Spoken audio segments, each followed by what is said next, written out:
Hello guys, welcome back to my channel Talha 300। আজকে আমরা কথা বলবো ব্লেন্ডারের সকল স্মুথনেস সম্পর্কে। তাহলে শুরু করা যাক। ব্লেন্ডারের মধ্যে যে কোনো অবজেক্টকে আমরা দুইভাবে স্মুথ করতে পারি। তো প্রথমেই আসে সারফেস স্মুথনেস। তো সারফেস স্মুথনেসটাকে দেখে নেই।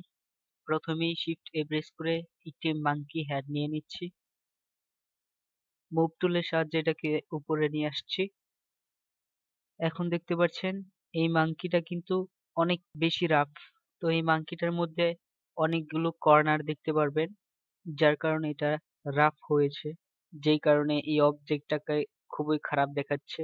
তো যখনই আমরা একটি ক্যারেক্টার ডিজাইন করতে যাই, তখন আমাদের বিভিন্ন ধরনের অবজেক্ট নিতে হয়। হতে পারে সেই অবজেক্টটি অনেক রাফ। যখনই একটি ক্যারেক্টারকে ডিজাইন করতে যাই, তখনই এমন টাইপের কিছু রাফনেস সামনে আসে। প্রথমে যদি আমি এটাকে স্মুথ করতে চাই, তাহলে এই অবজেক্টটাকে সিলেক্ট করব বা এই মাঙ্কি হেডকে সিলেক্ট করব, তারপর রাইট ক্লিক করব, তারপর দেখতে পারবেন শেড স্মুথ নামের একটি অপশন আছে, এটাতে ক্লিক করব। তাহলে দেখতে পারবেন এটা কিন্তু অনেক স্মুথ হয়ে গেছে। তো এটা কিন্তু পূর্বের তুলনায় এখন এটাকে অনেক সুন্দর দেখাচ্ছে এবং এটা অনেক স্মুথ হয়ে গেছে।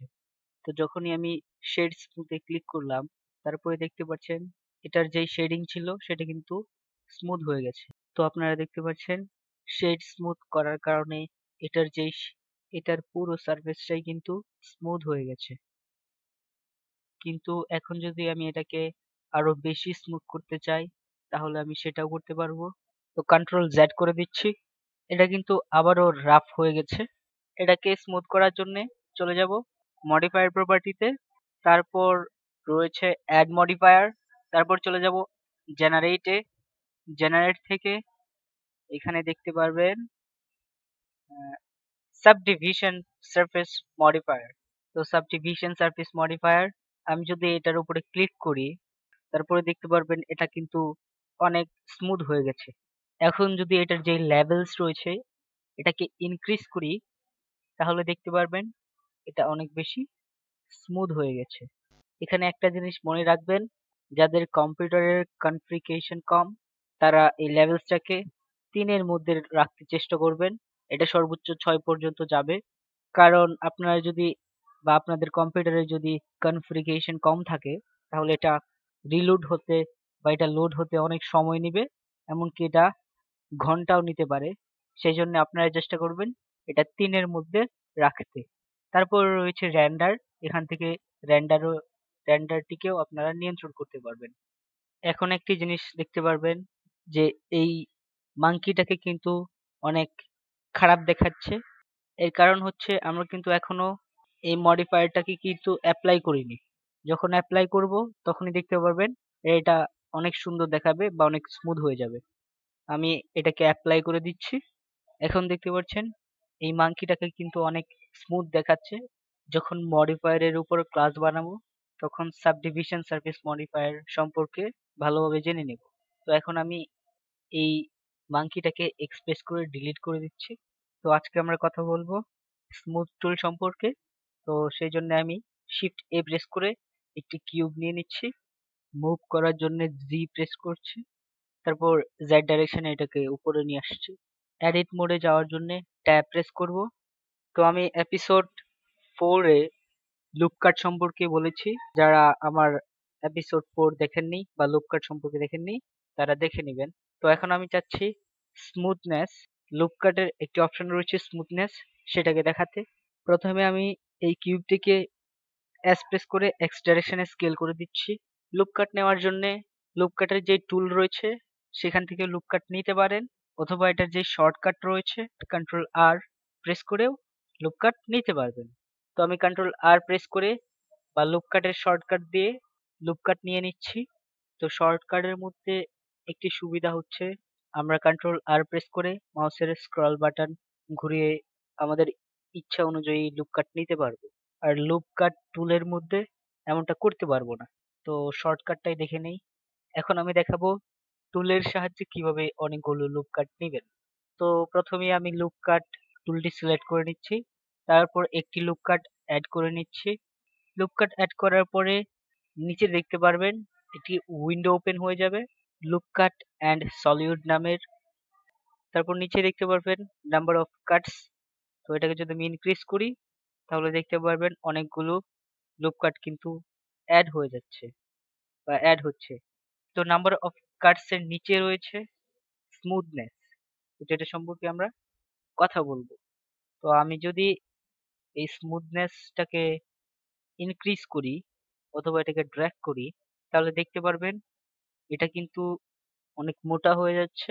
আবার যদি ডিক্রিজ করি তাহলে দেখতে পারবেন এটা কিন্তু অনেক চিকন হয়ে যাচ্ছে। ইনক্রিজ করলে এটা মোটা হয়ে যাবে, ডিক্রিজ করলে এটা চিকন হয়ে যাবে।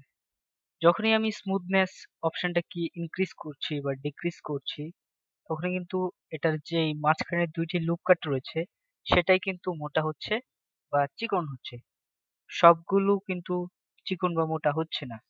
তো আমি যদি এটার সবগুলো লুপ কাটকে যদি চিকন করতে চাই বা মোটা করতে চাই তাহলে আরেকটি টুল রয়েছে, সেটা হচ্ছে স্মুথ টুল। তো আজকে আমরা স্মুথ টুল সম্পর্কে কথা বলবো। তো আরেকটা জিনিস, স্মুথনেস অপশনটির নিচে রয়েছে ফল্ট অফ।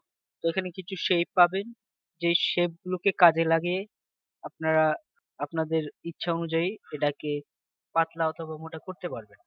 তো দেখি আসা যাক স্মুথ টুল সম্পর্কে। আমি কন্ট্রোল জেড করে দিচ্ছি।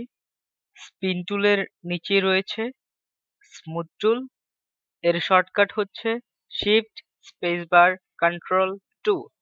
Shift space bar control 2 press করলে এটা অ্যাক্টিভেট হয়ে যাবে। যখনই আমি স্মুথ টুলটাকে অ্যাক্টিভেট করেছি ইয়েলো কালারের একটি হ্যান্ডেল চলে এসেছে। স্মুথ টুলটাকে বোঝার জন্য আমি কন্ট্রোল আর প্রেস করে কিছু লুপ কাট নিয়ে নিচ্ছি।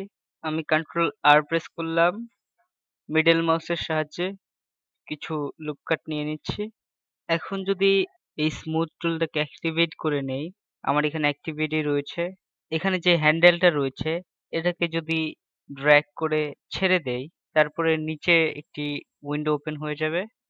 স্মুথ ভার্টিসিস উইন্ডোটি রয়েছে সেটাকে ওপেন করে নিলাম। তো এখানে কিছু অপশন দেখতে পারবেন, স্মুদিং এবং রিপিট নামের। তো প্রথমে স্মুদিংটাকে দেখে নেই। তো আমি যদি স্মুদিংটাকে ইনক্রিজ করি তাহলে দেখতে পারবেন এটার শেপটা কিন্তু চিকন হয়ে যাচ্ছে বা এটা কিন্তু চিকন হয়ে যাচ্ছে। এটার পুরো লুপ গুলো কিন্তু চিকন হয়ে যাচ্ছে। আবার ডিক্রিজ করলে এটা পুরোটাই কিন্তু মোটা হয়ে যাচ্ছে। ইনক্রিজ করলে পুরোটাই চিকন হয়ে যাচ্ছে, ডিক্রিজ করলে পুরোটাই মোটা হয়ে যাচ্ছে।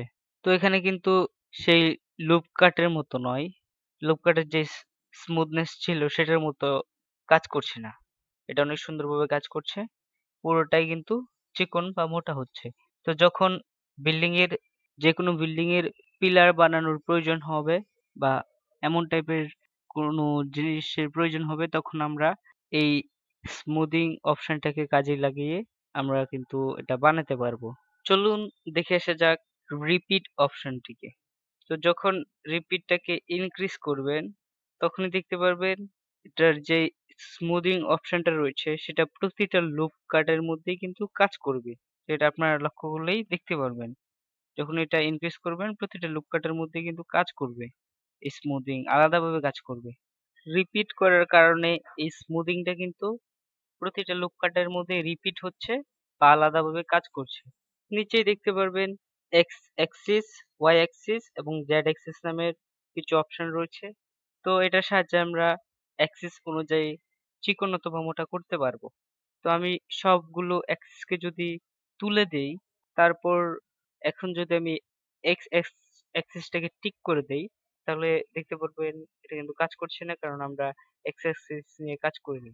তারপর যদি ওয়াইটাকে সিলেক্ট করি তাহলে দেখতে পারবেন এটা কিন্তু কাজ করছে। তারপর যদি আমরা জেডটাকে সিলেক্ট করি তাহলে এটা দেখবেন জেড অ্যাক্সিসে মোটা হচ্ছে। এখন কথা বলবো স্মুথ টুলের মধ্যে আরেকটি টুল রয়েছে, সেটা হচ্ছে র্যান্ডমাইজ টুল। তো এখন আমরা কথা বলবো র্যান্ডমাইজ টুল নিয়ে। তো এটাকে অ্যাক্টিভেট করে নিচ্ছি। আমি কন্ট্রোল জেড করে দিচ্ছি। অ্যাক্টিভেট করা মাত্রই দেখতে পাচ্ছেন পোর্টের মতো একটি ইয়েলো কালারের হ্যান্ডেল চলে এসেছে। আমি আবারও কিছু লুপ কাট নিয়ে নিচ্ছি কন্ট্রোল আর প্রেস করে। আবারও যদি এই হ্যান্ডেলটাকে একটু ড্র্যাগ করে ছেড়ে দেই তাহলে নিচে দেখতে পারবেন একটি উইন্ডো ওপেন হয়ে গেছে র্যান্ডমাইজ নামের। র্যান্ডমাইজ নামের একটি উইন্ডো ওপেন হয়ে যাবে। এর কাজটা একটু ভিন্ন। এখানে দেখতে পারবেন কিছু অপশন রয়েছে, অ্যামাউন্ট, ইউনিফর্ম, নরমাল এবং র্যান্ডম সেট নামের। তো আমি যদি অ্যামাউন্টটাকে ইনক্রিজ করি তাহলে দেখতে পারবেন এটা কিন্তু রোটেট হচ্ছে। এখন যদি আমি ইউনিফর্মটাকে ইনক্রিজ করি তাহলে দেখতে পারবেন এটা কিন্তু রোটেট হচ্ছে। তারপর যদি নরমালটাকে ইনক্রিজ করি তাহলে দেখবেন এটাও কিন্তু রোটেট হচ্ছে। তো এগুলোর সাহায্যে আমরা এটাকে রোটেট করতে পারি এবং মুভ করাতে পারি। তারপর রয়েছে র্যান্ডম সেট। এটাকে যদি ইনক্রিজ করি তাহলে দেখতে পাবেন এটা কিন্তু অবজেক্টটাকে আঁকাবাঁকা করে দিচ্ছে বা এটাকে মুভ করাচ্ছে লুপ কাট গুলোকে। তো যখন আমাদের ডাস্টবিনে কোনো ধরনের জিনিস ছুঁড়ে ফেলে দিচ্ছে এমন টাইপের জিনিস বানাতে হয়, যেমন কুচকানো কোনো জিনিস, তো সেই ক্ষেত্রে আমরা র্যান্ডমাইজ টুলটিকে ব্যবহার করি। আমি শিফট এ প্রেস করে একটি ইউভি স্পেয়ার নিয়ে নিচ্ছি। এখন জি প্রেস করে জেড ডাইরেকশনে উপরে নিয়ে আসছি। তখন এই হ্যান্ডেলটাকে ধরে এখানে ছেড়ে দিলাম। তারপর নিচে একটি উইন্ডো রয়েছে র্যান্ডমাইজ। এটার অ্যামাউন্টটাকে যদি ইনক্রিজ করি তাহলে দেখতে পারবেন এটা কিন্তু কুচকানো টাইপের হয়ে গেছে। তারপরে ইউনিফর্মটাকে ইনক্রিজ করি তাহলে এটা আরো কেমন জানি হয়ে গেল। তো আমরা এটা দিয়ে যখন ডাস্টবিনে কিছু ফেলে দিচ্ছি, যেমন কুচকানো কাগজ, এমন টাইপের জিনিস বানাতে গেলে আমরা এই র্যান্ডমাইজ টুলটিকে ব্যবহার করতে পারি। তো এই ছিল আজকে আমাদের এই ভিডিও র্যান্ডমাইজ টুলের উপরে। তো খুব শীঘ্রই বাকি টুলগুলো নিয়ে কথা বলবো এবং টুল এডিট মোড সম্পর্কে সকল কিছু শেষ করে দেব। তো যারা এখন আমার চ্যানেলটিকে সাবস্ক্রাইব করেননি, please subscribe my channel and don't forget to press the bell icon. Bye.